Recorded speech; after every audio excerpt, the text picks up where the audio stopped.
Fir'aun menjadi simbol kezaliman sepanjang masa. Di dalam dirinya terkumpul kesesatan dalam akidah, kezaliman yang paling tinggi, dan keengganan menerima kebenaran. Namun Fir'aun yang banyak sekali disebut di dalam Al-Quran adalah salah satu dari tokoh-tokoh sejarah yang menolak kebenaran dari Allah, yang kemudian dibinasakan dalam kesesatannya.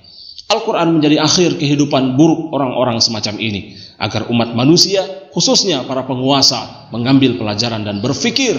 Dalam surah Al-Fatihah kita meminta ditunjukkan pada jalan mereka yang Allah ridhoi, dan dijauhkan dari jalan mereka yang disesatkan. Di dalam sejarah terdapat jalan hidup umat terdahulu yang telah nyata kesesatannya, dan kisah umat terdahulu yang telah diridhoi oleh Allah Subhanahu wa ta'ala.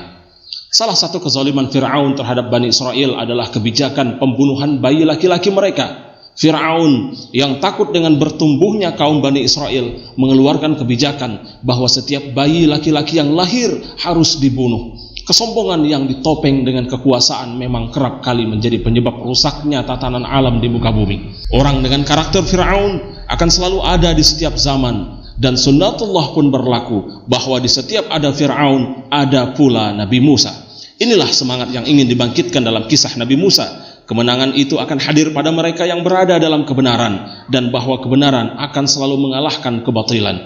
Kisah Fir'aun ini juga menjadi pelajaran bagi setiap pemimpin agar tidak berlaku zalim terhadap rakyatnya sebelum berlaku atas dirinya, sebagaimana yang berlaku atas Fir'aun pada masa Nabi Musa.